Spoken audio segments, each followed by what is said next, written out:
welcome to my channel. Name Dr. Sujata Velanki, Clinical Head and Fertility Specialist at Oasis Fertility, Vijayawada.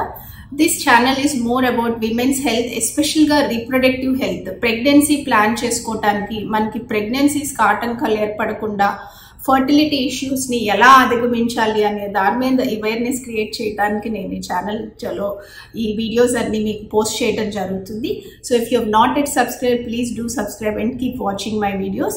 ఈ రోజు మనం ఈ session లో మనం చూసుకునేది బ్లడ్ గ్రూప్స్. సో నాకు ఒక మంచి ఫ్రెండ్ అన్నమాట. సో మా అబ్బాయికి మ్యారేజెస్ చూస్తున్నాము, పెళ్ళిళ్ళు చేస్తున్నాము. సో దీంట్లో మేము ఏమైనా పర్టికులర్గా చూసుకోవాలా, బ్లడ్ గ్రూప్స్ వల్ల ఏమైనా ఇబ్బందులు ఏర్పడతాయా, సో ఇద్దరిది సేమ్ బ్లడ్ గ్రూప్ ఉండాలా, డిఫరెంట్ బ్లడ్ గ్రూప్ ఉండాలా, సేమ్ ఉంటే ఏమైనా ప్రాబ్లం ఉంటుందా, దీని గురించి చెప్పండి అని నన్ను అడగటం జరిగిందనమాట. సో ఐ వాజ్ థింకింగ్, ఎందుకు మీరు ఈ బ్లడ్ గ్రూప్స్ గురించి చెప్తున్నారంటే చాలామంది సేమ్ బ్లడ్ గ్రూప్ ఉంటే ప్రెగ్నెన్సీస్ అందకపోవచ్చు, అబార్షన్స్ అయ్యే రిస్క్ ఉంటుంది, ప్రెగ్నెన్సీస్ రాకపోవచ్చు, పుట్టే పిల్లలకి ఎఫెక్ట్ అయ్యే ఛాన్సెస్ ఉంటాయి అని ఒకరు ఎవరో చెప్తుంటే విన్నాను. వాళ్ళకి ఓ నెగిటివ్ బ్లడ్ గ్రూప్ ఉండిందంట అని చెప్పి ఆయన అడగటం జరిగిందనమాట. సో మనం అసలు ఈ బ్లడ్ గ్రూప్స్ అంటే ఏంటి అనేది ఫస్ట్ చూద్దాం. అసలు దీనివల్ల ఏమైనా ప్రెగ్నెన్సీస్కి ఎఫెక్ట్ అవుతుందా, ఇదంతా చూసే ముందు ఒక సింపుల్ బేసిక్స్ ఆఫ్ అసలు ఈ బ్లడ్ గ్రూప్స్ ఏంటి. సో మనకి నార్మల్గా బ్లడ్ గ్రూప్స్ అనేవి ఏ బ్లడ్ గ్రూప్, బి గ్రూప్, ఓ గ్రూప్, ఏబి గ్రూప్ అని ఉంటాయి. అయితే ఈ బ్లడ్ గ్రూప్స్ అనేవి ఎలా మనకి ఉపయోగపడతాయి అనేది చూసుకుంటే, మెయిన్గా మనకి సేమ్ బ్లడ్ గ్రూప్స్ ఉన్నాయి అనుకోండి హస్బెండ్ అండ్ వైఫ్కి, మనం చాలా హ్యాపీగా ఫీల్ అవ్వాలి. ఎందుకంటే ఎప్పుడైనా సరే ఇప్పుడు డెలివరీలో కానీ ఇద్దరు ఉన్నప్పుడు కానీ ఎప్పుడు కూడా మనకి సేమ్ ఉన్నప్పుడు డొనేట్ చేయడానికి బ్లడ్ ట్రాన్స్ఫ్యూజన్స్కి వెంటనే మనం మనుషుల్ని ఎత్తుక్కోవాల్సిన అవసరం లేకుండా మనకు ఉండే అవకాశాన్ని మనం చూస్తూ ఉంటాం. సో అది ఒక అడ్వాంటేజ్ అనమాట, సేమ్ బ్లడ్ గ్రూప్ ఉండటం వలన కంగారు పడాల్సిన అవసరం లేదు. సో అసలు ఈ బ్లడ్ గ్రూప్స్ ఏంటి, ఇప్పుడు A group, B group, AB positive, O positive ఇట్లా చెప్తూ ఉంటాం కదా. సో ఎర్ర రక్త కణాలు ఏవైతే ఉన్నాయో ఆ ఎర్ర రక్త కణాల పైన మనకి యాంటీజెన్స్ అని ఉంటాయి.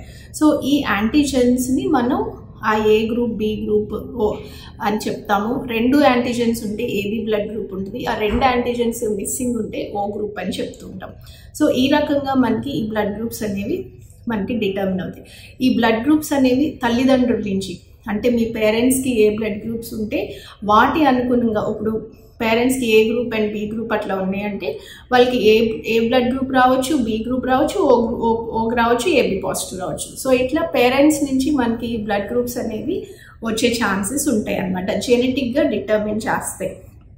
అయితే ఈ బ్లడ్ గ్రూప్స్ ఒకవేళ ఇద్దరిది డిఫరెంట్ బ్లడ్ గ్రూప్స్ ఉన్నాయి అనుకోండి, ఏమైనా ఎఫెక్ట్ ఉంటుందంటే యూజువల్గా చాలా వరకు కూడా డిఫరెంట్ బ్లడ్ గ్రూప్స్లో ఇబ్బందులు ఏర్పడటం అనేది చాలా చాలా రేర్.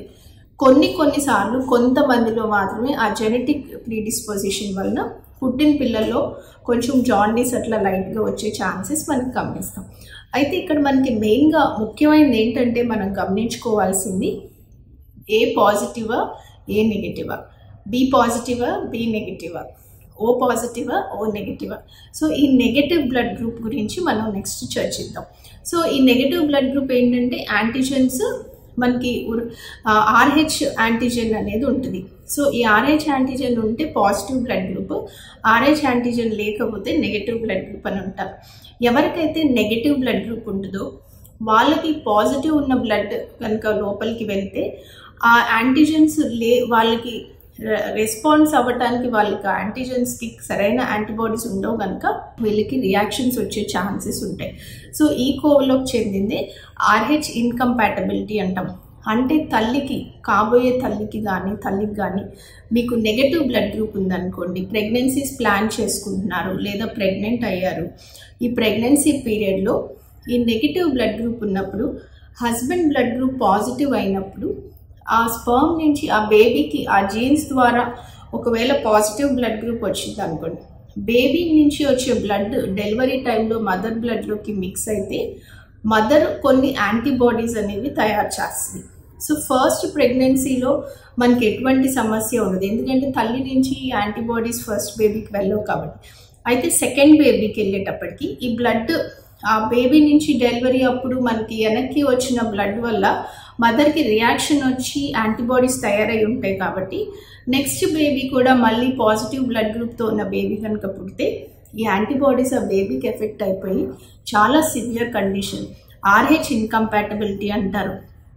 బేబీ మొత్తం వాపు, నీరు, సివియర్గా రక్తహీనత, బ్రెయిన్లో ఎఫెక్ట్ అవుతుంది, జాండీస్ బాగా సివియర్గా వస్తుంది.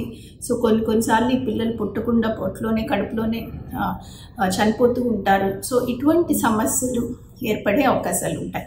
సో ఎప్పుడూ కూడా మీ బ్లడ్ గ్రూప్స్ అనేవి చెక్ చేసుకున్నా కూడా మనకి సేమ్ బ్లడ్ గ్రూప్ ఉంటే హ్యాపీ, డిఫరెంట్ బ్లడ్ గ్రూప్ ఉన్న ఏమి ఇబ్బంది లేదు.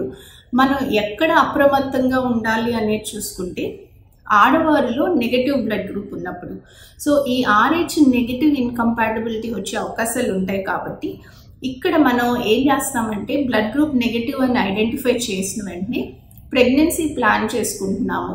ప్రెగ్నెంట్ అయిన తర్వాత 28 వారాల ప్రెగ్నెన్సీ అంటే 6 నుండి 7వ నెలలోకి వచ్చిన తర్వాత 7వ నెల 15 days దగ్గర బేబీ నుంచి మదర్కి బ్లడ్ ట్రాన్స్ఫ్యూషన్ అయ్యే రిస్క్ ఉందా అనేది పరీక్ష చేసి చూసుకుని యాంటీ-D అని ఒక చిన్న సింపుల్ ఇంజెక్షన్, పెద్ద ఎక్స్పెన్సివ్ కూడా కాదు, మహా అయితే 300 అట్లానే ఉంటుంది. ఆ ఒక్క ఇంజెక్షన్ మనం ఇవ్వగలిగితే బేబీకి నుంచి వచ్చిన యాంటీబాడీస్ని ఈ ఇంజెక్షన్స్ కరెక్ట్ చేసేస్తుంది.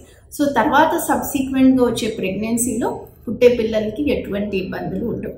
సో మీరు మర్చిపోకుండా తీసుకోవాల్సింది మీ బ్లడ్ గ్రూప్ చెక్ చేసుకుని నెగిటివ్ బ్లడ్ గ్రూప్ ఉంటే ఈ యాంటీ-D ఇంజెక్షన్ అనేది 28 వారాల దగ్గర ఒకటి తీసుకోవాలి. డెలివరీ అయిన తర్వాత బిడ్డది బ్లడ్ టెస్ట్ చేసి పాజిటివ్ బ్లడ్ గ్రూప్ ఉంటే కనుక 72 గంటల లోపు, మ్యాక్సిమం 5 రోజుల లోపు, more preferable immediately after delivery ఇంకొక యాంటీ-D ఇంజెక్షన్ తీసుకోండి. ఈ రకంగా పిల్లల నుంచి మనకి సబ్సిక్వెంట్ ప్రెగ్నెన్సీలో పిల్లలకి ఎఫెక్ట్ అవ్వకుండా చూసుకోవడానికి అవకాశం ఉంటుంది. ఈ బ్లడ్ గ్రూప్ టెస్టింగ్ అనేది ప్రతిసారి మ్యారేజ్ అయినప్పుడు చూసుకోవాలి, ఇద్దరిది అన్న డిఫరెంట్ ఉన్నా సేమ్ ఉన్న ఇబ్బందులు అవుతాయా, అబార్షన్స్, జాండీస్ ఇట్లాంటివి వస్తాయా అనేది కంగారు పడాల్సిన అవసరం ఏమీ లేదు. చెక్ చేసుకోవాలి. దీంతో పాటు మెయిన్గా ఇంపార్టెంట్ ఏంటంటే బ్లడ్ గ్రూప్ కన్నా కూడా మన దేశంలో కామన్గా మనం చూసుకునేది HB ఎలక్ట్రోఫోరెసిస్ అని ఒక పరీక్ష ఉంటుంది. సో హీమోగ్లోబిన్ ఎలక్ట్రోఫోరెసిస్ టెస్ట్ చేసుకుని దాంట్లో కనుక తెలసీమియాలో ఒక కాంపోనెంట్స్ ఏమైనా, ఇది కూడా తెలసీమియా అనేది కూడా ఒక బ్లడ్ డిసార్డర్, సో అది మనకి ఎక్కువ కామన్. ఆ కాంపోనెంట్ ఏమైనా ఉండి ఇద్దరు వైపులా కూడా ఈ హిమోగ్లోబిన్ ఎలక్ట్రోఫోరెసిస్ అనే టెస్టింగ్లో మనకి ఆ హిమోగ్లోబిన్ HbF హిమోగ్లోబిన్ అనేది ఉంది, తెలసీమియా వచ్చే టైప్ ఆఫ్ హిమోగ్లోబిన్ ఉంది అని అనిపిస్తే కనుక అప్పుడు అక్కడ జెనెటిక్ కౌన్సిలింగ్, జెనెటిక్ కంపాటబిలిటీ పరీక్షలు ఇవన్నీ చేయించుకోవాల్సి వస్తుంది. సో తెలసీమియా మీద I will be doing the next video, more details. So keep watching about it. ఆ టెస్టింగ్ మోర్ ఇంపార్టెంట్ మనం బ్లడ్ గ్రూప్స్ కన్నా కూడా. Thank you very much for watching.